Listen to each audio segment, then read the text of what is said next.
Hello everyone, welcome back to this channel Vidyarthi Pro Online Learning Platform. I am Shweta Bhardwaj, your business strategy teacher as well as mentor. तो previous video में हमने discussion कर लिया था हमारा fourth unit जो था planning. आई hope आपको वो क्लियर हो गया होगा. कहीं डाउट आता है तो आप कमेंट सेक्शन में लिख सकते हैं. इस पर्टिकुलर वीडियो में हम स्टार्ट करेंगे हमारा फिफ्थ यूनिट जो है ऑर्गेनाइजिंग. देखते हैं क्या होता है ऑर्गेनाइजिंग और सीयूटी के लिए बहुत इंपॉर्टेंट रहने वाला है.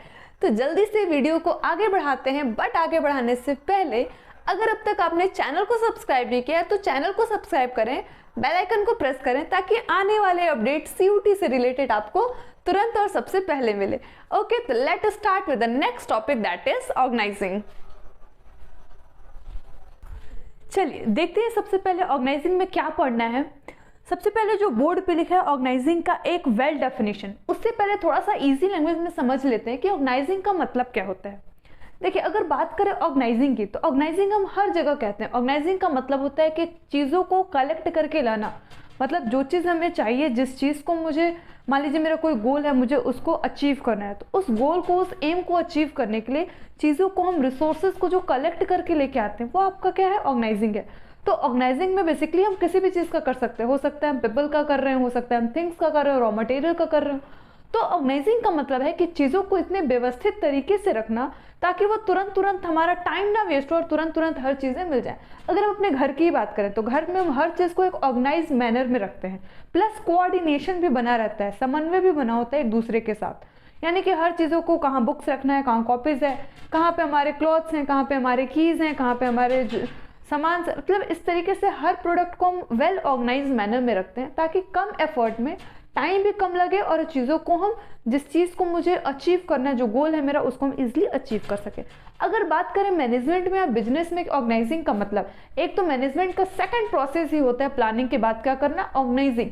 अब मुझे हर चीज़ों को ऑर्गेनाइज करके वेल मैनर में लेके आना है अपने गोल को अचीव करने के लिए. अब ऑर्गेनाइजिंग का डेफिनेशन कहता है कि organising is the structural relationship. ये कैसा एक स्ट्रक्चरल रिलेशनशिप क्रिएट करता है किसके बीच में, by which an enterprise is bound.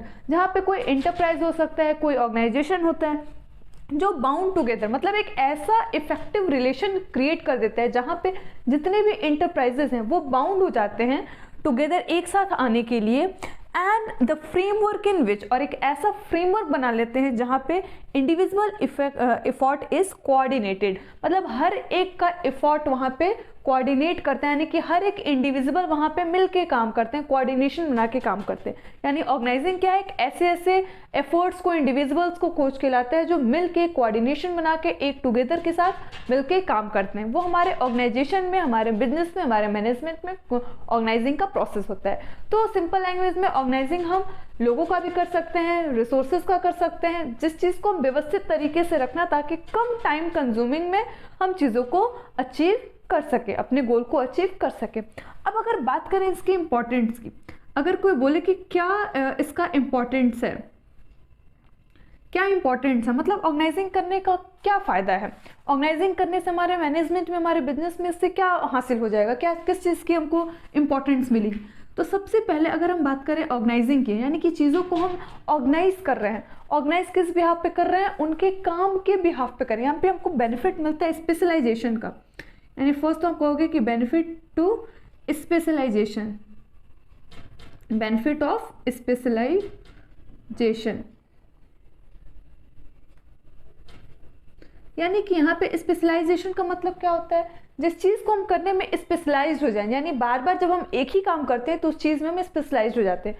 तो ऑर्गेनाइजिंग से भी सेम चीज़ होता है. यानी जब हम चीज़ों को ऑर्गेनाइज करेंगे, यानी बार बार हम आपको बीएसटी पढ़ा रहे हैं तो उस चीज़ में मैं स्पेशलाइज्ड हो गई हूँ. तो ऑर्गेनाइजिंग का मतलब हम उन्हीं लोगों को लेके आएंगे जो इस चीज़ में वो स्पेशलाइज्ड हैं. तो यहाँ पे हमको एक बेनिफिट मिलता है किसका, स्पेशलाइजेशन का, कि वो उस काम में क्या हो जाते हैं, स्पेशलाइज हो जाते हैं. बार बार कर रहे हैं इसलिए स्पेशलाइज हो गए. सेकेंड कहोगे कि क्लैरिटी रहता है of working relationship, working relationship.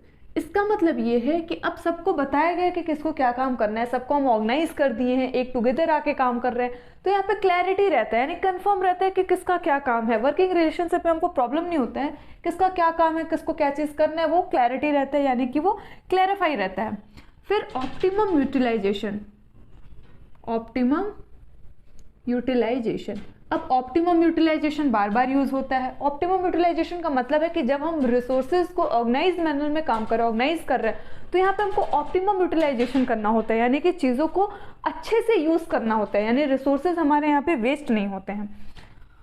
Fourth और क्या कह सकते हो, ऑप्टिमम यूटिलाइजेशन हो गया adaptation to change. Adaptation to change. अब एडाप्टेशन का चेंज का मतलब ये होता है कि अगर हम ऑर्गेनाइज करके चीज़ों को रखें, हर चीज़ व्यवस्थित करके रखें, रिसोर्सेज को रखा है, तो अगर कल को मेरे बिजनेस एनवायरनमेंट में चेंजेस भी आता है, हमारे सराउंडिंग में चेंजेस भी आता है, तो यानी ऑर्गेनाइजेशन की वजह से हम अडॉप्ट कर लेंगे उस चेंजेस को भी, यानी उस चेंजेस में भी हम सर्वाइव कर लेंगे। लास्ट वन कह सकते हो कि ग्रोथ, और इससे हमारा क्या होता है, ग्रोथ होता है, यानी ओवरऑल हमारे बिजनेस में ग्रोथ में, यानी टारगेट को अचीव करने में कहीं ना कहीं हमारा ऑर्गेनाइजेशन क्या करता है, हेल्पफुल होता है। तो यही था बेसिकली हमारा ऑर्गेनाइजिंग कि ऑर्गेनाइजिंग क्या होता है, चीज़ों को कलेक्ट करना, इफेक्टिव मैनर में उसका यूज़ करना, मतलब इस तरीके से व्यवस्थित करके रखना ताकि हमको ऑप्टिमम यूटिलाइजेशन भी होता है, प्लस हम जो हमारा गोल है उसको हम ईजिली अचीव कर सकते हैं, और ये है इसके इम्पॉर्टेंट। तो फटाफट से उसको नोट कर लेते हैं, चलते हैं नेक्स्ट टॉपिक पे। चलिए, हमने देख लिया था कि ऑर्गेनाइजिंग क्या होता है, ऑर्गेनाइजिंग का मतलब क्या है, फीचर क्या है, कॉन्सेप्ट क्या है, इंपॉर्टेंस क्या है। आई होप आपको वो क्लियर है। अब चलते हैं नेक्स्ट टॉपिक पे, उसी से रिलेटेड है ऑर्गेनाइजिंग प्रोसेस। काफ़ी इंपॉर्टेंट टॉपिक है ये भी हमारा।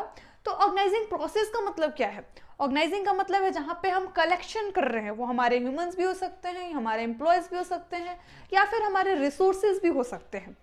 सो ऑर्गेनाइजिंग प्रोसेस में हमको पढ़ना है कि क्या क्या प्रक्रिया है ऑर्गेनाइजिंग करने के दौरान, यानी जब हम ऑर्गेनाइजिंग करते हैं रिसोर्सेज का, पीपल का, तो मेरा क्या क्या स्टेप होता है, किस तरीके से हम ऑर्गेनाइजिंग करते हैं, हमारा प्रोसेस क्या है, हमारा स्टेप्स क्या है। तो इसको याद करने का सबसे सिंपल आइडिया है IDAE। IDAE ये एक प्रोसेस है जो सिंपली आप याद कर सकते हैं इसको। I refers to identification. Identification, सबसे पहला हमारा काम होता है आइडेंटिफाई करना, चीज़ों को पहचानना। सबसे पहले हम उनको पहचान लेंगे, देन हम करेंगे division of work.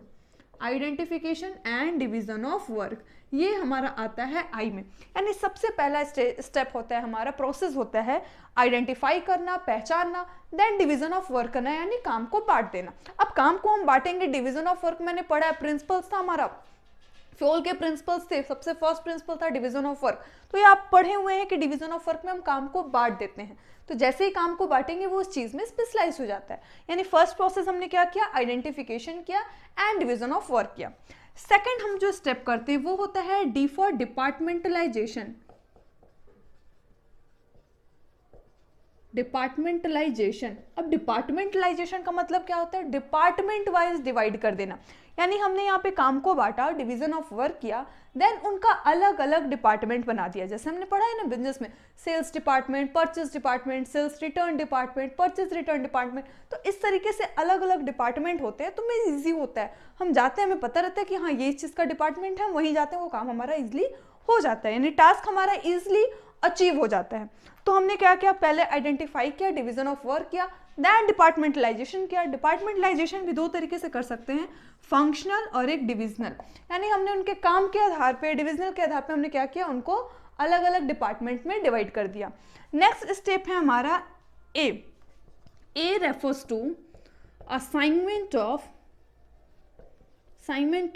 Duties, assignment और अलॉटमेंट भी कह सकते हैं, और अलॉटमेंट ऑफ ड्यूटीज, यानी अब हमारा स्टेप क्या है, ये डी के बाद ई स्टेप है, ए स्टेप है, यानी डिपार्टमेंट के बाद अब जिसको हमने जो ड्यूटीज दी हुई है उसको असाइन कर देना कि भाई साहब आपका ये काम है, आपको सेल्स डिपार्टमेंट में सेल्स वाला काम करना है, आपको परचेस का काम करना है, तो इस तरीके से असाइन कर देना उनकी ड्यूटीज, प्लस रिस्पॉन्सिबिलिटी भी दे देना कि हाँ आपका ये काम है, आप यही काम करेंगे।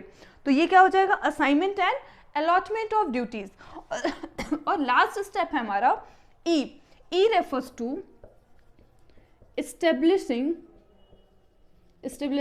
establishing of relationship,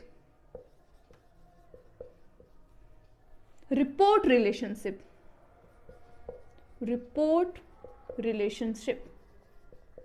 इसका मतलब क्या है? इसका मतलब ये होता है लास्ट में एक रिपोर्ट रिलेशनशिप प्रिपेयर करना, मतलब जहाँ पे ये कंफर्म हो कि कौन किसको रिपोर्ट करेगा। मिडिल मैनेजमेंट है तो किसको करेगा, top level, middle level and lower level, तो ये कहाँ पे अपना रिपोर्ट देंगे, मतलब जिसको जो काम दिया गया है वो किसको रिपोर्ट करेगा। तो ये हमारा लास्ट स्टेप था, एस्टेब्लिशिंग ऑफ रिपोर्ट रिलेशनशिप। एक रिपोर्ट रिलेशनशिप क्रिएट कर देना कि कौन किसको रिपोर्ट करने वाला है। तो बेसिकली ये था हमारा ऑर्गेनाइजिंग प्रोसेस। किसी भी मैनेजमेंट में ऑर्गेनाइजिंग करने के लिए हमें इस 4 प्रोसेस को करना होता है, 4 स्टेप को फॉलो करना होता है, जिसे बोलते हैं IDAE, identification, then departmentalization, then assignment of duties and last है establishing report relationship. I hope आपको समझ में आ गया होगा, तो फटाफट से इसको नोट करें, देन चलते हैं नेक्स्ट टॉपिक पे। चलिए देखते हैं इसके बाद वाला टॉपिक। इसके बाद जो टॉपिक है वो है ऑर्गेनाइजिंग स्ट्रक्चर।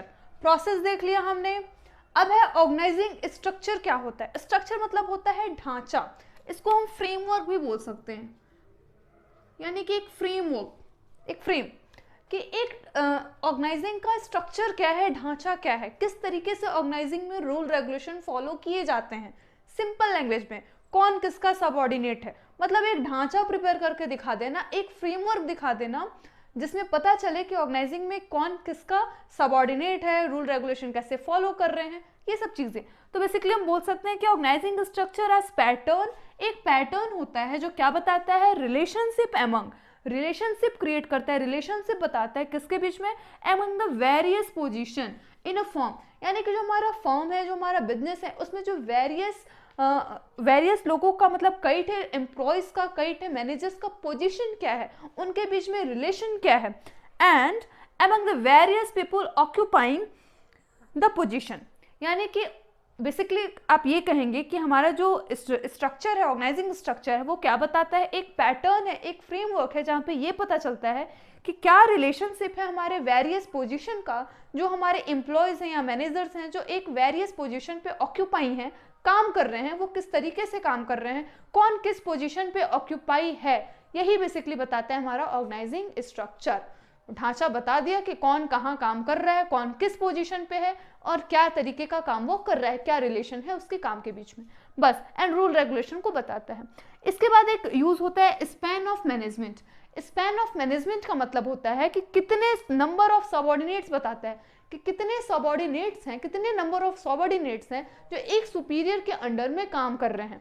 एकदम simple, span on management, span of management that means कि how many number of subordinates, कि कितने सबऑर्डिनेट्स हैं जो सिर्फ एक सुपीरियर के अंडर में काम कर रहे हैं, ये होता है स्पैन ऑफ मैनेजमेंट। अब अगर मान लीजिए कि नैरो स्पैन है, नैरो मतलब कि बहुत ज़्यादा नहीं है, नैरो स्पैन है, ज़्यादा नंबर्स ऑफ सबऑर्डिनेट नहीं है, तो जो हमारा स्ट्रक्चर होगा, ऑर्गेनाइजिंग स्ट्रक्चर होगा, कैसा होगा, टॉल होगा। एमसीक्यूज में पूछ सकता है आपसे कि अगर नैरो स्पैन ऑफ मैनेजमेंट है तो हमारा जो ऑर्गेनाइजिंग स्ट्रक्चर होता है वो टॉल होता है। इसी का जस्ट अपोजिट, अगर हमारा वाइडर है, यानी कि जो हमारा स्पैन ऑन मैनेजमेंट है वो वाइडर है, तो फिर हमारा जो ऑर्गेनाइजिंग स्ट्रक्चर होगा वो क्या होगा, फ्लैट होगा। फ्लैट कब होगा, जब हमारा वाइडर स्पैन ऑन मैनेजमेंट होगा। नैरो कब होगा और टॉल कब होगा, जब हमारा नैरो स्पैन ऑन मैनेजमेंट होगा। तो बेसिकली स्पैन ऑफ मैनेजमेंट का मतलब यही होता है कि how many numbers of subordinate work as one manager at one superior, that's it. इसके बाद जो नेक्स्ट टॉपिक है वो है ऑर्गेनाइजिंग स्ट्रक्चर का टाइप क्या होता है। हमने देख लिया कि ऑर्गेनाइजिंग स्ट्रक्चर क्या है, अब इसमें भी टाइप्स पढ़ना है। टाइप्स क्या होते हैं ऑर्गेनाइजिंग स्ट्रक्चर के, 2 तरीके से होते हैं, एक होता है आपका फंक्शनल, एक दूसरा होता है डिविजनल स्ट्रक्चर। फंक्शनल स्ट्रक्चर का मतलब क्या है, फंक्शनल का मतलब है फंक्शन के अकॉर्डिंग, काम के अकॉर्डिंग, कौन सा उनका क्या कार्य है, सेल्स डिपार्टमेंट का क्या काम है, परचेज डिपार्टमेंट का क्या काम है, तो उनके काम के अकॉर्डिंग हमने उनको जॉब दे दिया, हमने उनको कार्य सौंप दिया, तो ये है हमारा फंक्शनल स्ट्रक्चर। यानी कि ऐसा ऑर्गेनाइजिंग स्ट्रक्चर जहाँ पे फंक्शन के अकॉर्डिंग, उनके कार्य के अकॉर्डिंग हमने उनको डिवाइड किया है। जैसे department are created on the basis of specific function, उनके स्पेसिफिक फंक्शन के अकॉर्डिंग यहाँ पे हम डिपार्टमेंट डिवाइड कर रहे हैं। ये जो हमने सेकंड प्रोसेस पढ़ा था डिपार्टमेंटलाइजेशन, उसी का 2 है ये, फंक्शनल एंड डिविजनल। फंक्शन का मतलब होता है कि उनके कार्य के अकॉर्डिंग, उनके फंक्शन के अकॉर्डिंग उनका डिपार्टमेंट डिवाइड कर देना, उनको काम उनके अलग से डिपार्टमेंट क्रिएट कर देना, ये हमारा बताता है बेसिकली फंक्शनल डिपार्टमेंट। फिर है आपका डिविजनल स्ट्रक्चर। डिविजनल स्ट्रक्चर क्या होता है? जो फॉर्म्ड होता है, क्रिएट होता है a set of autonomous units और डिवीजन, यानी ये ऑटोनोमस यूनिट्स और डिवीजन से सेट किया जाता है। दैट मीन्स कि सिंपल लैंग्वेज में आप बोल सकते हैं कि ये हमारा फंक्शन के अकॉर्डिंग होता है और ये हमारा प्रोडक्ट के अकॉर्डिंग होता है, यानी यूनिट्स के अकॉर्डिंग, प्रोडक्ट के अकॉर्डिंग कि ये इसका प्रोडक्ट है, इसका ये डिपार्टमेंट है, ये गारमेंट्स के है तो गारमेंट्स के रहेंगे, ये कॉस्मेटिक है तो कॉस्मेटिक। दैट मीन्स कि प्रोडक्ट के अकॉर्डिंग हम यहाँ पे स्ट्रक्चर तैयार करते हैं, डिविजनल स्ट्रक्चर। एंड जहाँ पे हम फंक्शन के अकॉर्डिंग स्ट्रक्चर तैयार कर रहे हैं वो है आपका फंक्शनल स्ट्रक्चर। तो डिपार्टमेंट में ही आप दो बताएंगे, दो तरीके से हम डिपार्टमेंट क्रिएट करते हैं, एक फंक्शनल स्ट्रक्चर के अकॉर्डिंग और दूसरा डिविजनल स्ट्रक्चर के अकॉर्डिंग।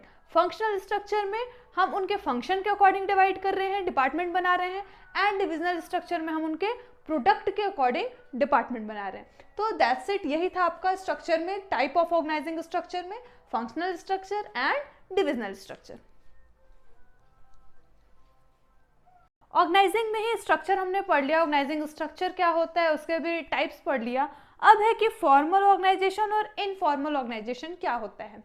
देखिए फॉर्मल का मतलब क्या होता है, हम इससे पहले भी ना फॉर्मल वर्ड सुनते हैं। फॉर्मल मतलब जो हम प्रोफेशनल तरीके से यूज करते हैं, यानी फॉर्मल लेटर भी आपने पढ़ा होगा जो प्रोफेशनल्स के लिए लिखा जाता है, स्कूल में प्रिंसिपल के लिए लिखा जाता है। तो ऑर्गेनाइजेशन भी फॉर्मल तरीके से क्रिएट होता है, यानी फॉर्मल ऑर्गेनाइजेशन वो ऑर्गेनाइजेशन होता है जो मतलब बाय प्रोफेशनल या फिर किसी मैनेजमेंट के द्वारा बनाया जाता है। वो ऑर्गेनाइजेशन काम सौंपा जाता है कि आपका ये ड्यूटी है, आपको ये असाइन किया जा रहा है, काम ड्यूटीज असाइन की जाती है, वो फॉर्मल वे में की जाती है। दैट मीन्स कि एक प्रोफेशनल वे में की जाती है, कोई टॉप ऑफ मैनेजमेंट हमको देता है, टॉप ऑफ मैनेजर हमें प्रोवाइड करता है। तो कह सकते हैं कि डिजाइन बाय द मैनेजमेंट। कौन डिजाइन करता है ये ऑर्गेनाइजेशन? तो मैनेजमेंट डिजाइन करता है। देन प्लान्ड स्ट्रक्चर, ये पूरा प्लान्ड स्ट्रक्चर होता है, मतलब पहले से प्री प्लानिंग की जाती है कि हाँ इनको ये काम देना है, ऐसे इसका ऑर्गेनाइजेशन करना है, ऑर्गेनाइजिंग इस तरीके से करना है, तो प्लान्ड स्ट्रक्चर होता है। वो किसी इंडिविजुअल का हो सकता है, ग्रुप का हो सकता है, सेक्शन रिलेशनशिप में क्रिएट करा था, मतलब इंडिविजुअल, ग्रुप, सेक्शन, मतलब पूरे एम्प्लॉयज के साथ भी एक फॉर्मल वे में, एक बाय प्रोफेशनल वे में मैनेजमेंट के द्वारा ये ऑर्गेनाइजिंग स्ट्रक्चर बनाया जाता है, जिसको हम बोलते हैं फॉर्मल ऑर्गेनाइजेशन। दूसरा है इनफॉर्मल ऑर्गेनाइजेशन, इसका जस्ट अपोजिट, मतलब जो बाय विल, अपनी इच्छा से, अपनी विल से, अपनी लाइक से, डिसलाइक से जो अपने आप एक सोसाइटी में रिलेशन क्रिएट हो जाता है एम्प्लॉयज के बीच में, जैसे बेस्ड ऑन द इंटरेस्ट, उनके इंटरेस्ट पे उनका मन है तो होगा, नहीं मन है तो नहीं करेंगे लेकिन यहाँ पे उनको काम दिया जा रहा है कि उन्हें ये काम करना ही करना है, ड्यूटीज असाइन की जा रही है, रिस्पॉन्सिबिलिटी दी जा रही है। लेकिन इनफॉर्मल में क्या है, वो अपने इंटरेस्ट से करेंगे, हाँ भाई मन है तो करेंगे, नहीं मन है तो नहीं करेंगे। जैसे बात करते हैं ना, ग्रुप बना के टी ब्रेक होता है तो वहाँ पे इनफॉर्मल ऑर्गेनाइज हो जाते हैं, इनफॉर्मल तरीके से बात करते हैं, काम करते हैं, जो भी चीज़ें करते हैं तो वो इनफॉर्मल हो जाता है। तो ऑर्गेनाइजिंग में भी इनफॉर्मल क्या है, जो अपने इंटरेस्ट पे, अपने लाइक पे, अपने डिसलाइक पे, अपने विल पे क्रिएट करते हैं रिलेशनशिप, यानी बोल सकते हैं the network of social relationship of employees, यानी एम्प्लॉयज के बीच में जो एक सोशल रिलेशनशिप बिल्ड हो जाता है ना, क्रिएट हो जाता है, ऑटोमेटिक क्रिएट हो जाता है, किसी मैनेजमेंट का इसमें रोल नहीं होता है, वो आपका क्या है, इनफॉर्मल ऑर्गेनाइजिंग। तो बहुत ही सिंपल है, formal organising and informal organising. तो ये कीवर्ड्स हैं, इसको नोट कर लें, देन चलते हैं नेक्स्ट टॉपिक पे। चलिए, ये हमारा लास्ट टॉपिक ऑर्गेनाइजिंग का जो है डेलीगेशन ऑफ अथॉरिटी। काफी इंपॉर्टेंट टॉपिक है ये। डेलीगेशन ऑफ अथॉरिटी का मतलब क्या है? जब हम प्रिंसिपल्स ऑफ मैनेजमेंट पढ़े थे तो उसमें ये हमने पढ़ा था delegation of authority and responsibility. तो सेम चीज है यहाँ भी। डेलीगेशन ऑफ अथॉरिटी का मतलब है अथॉरिटी, दैट मीन्स की पावर। ये पावर की बात कर रहे हैं, यानी कि पावर प्रोवाइड करना। टॉप मैनेजर है तो मिडिल लेवल को देगा, मिडिल है तो लोअर लेवल को देगा। तो जहाँ पे हमारे पास अथॉरिटी है, डेलीगेशन मतलब होता है डिवाइड करना, बांटना, यानी अथॉरिटी देना मतलब पावर देना।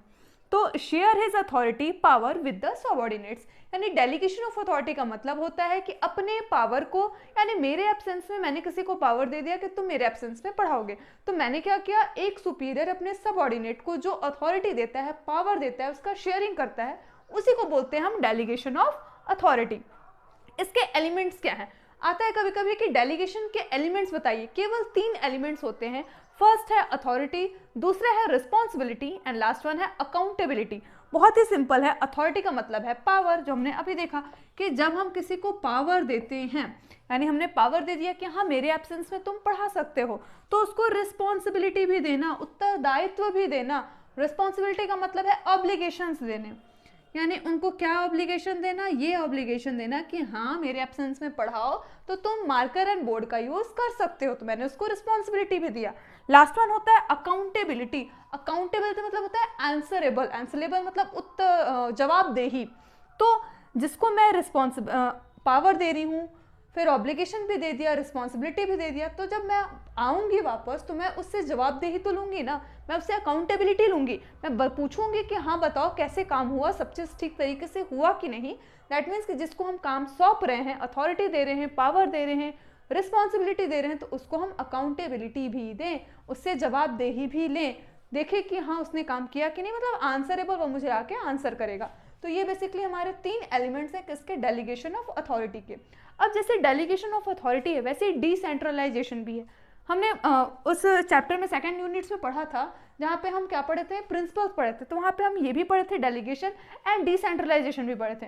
तो बेसिकली डिसेंट्रलाइजेशन क्या होता है, डिसेंट्रलाइजेशन का मतलब होता है सेंट्रल, मतलब अपने पास ही पावर ना रखें, हम उसको डिसेंट्रलाइज कर दें, यानी लोगों के बीच में बांट दें। लेकिन हमने ये भी पढ़ा था कि हम फुल्ली डिसेंट्रलाइज नहीं कर सकते और ना ही एकदम से सेंट्रलाइज कर सकते हैं, ना हम डिसेंट्रलाइज ही करें बहुत अच्छा, मतलब हमें बैलेंस रखना है सेंट्रलाइजेशन और डिसेंट्रलाइजेशन।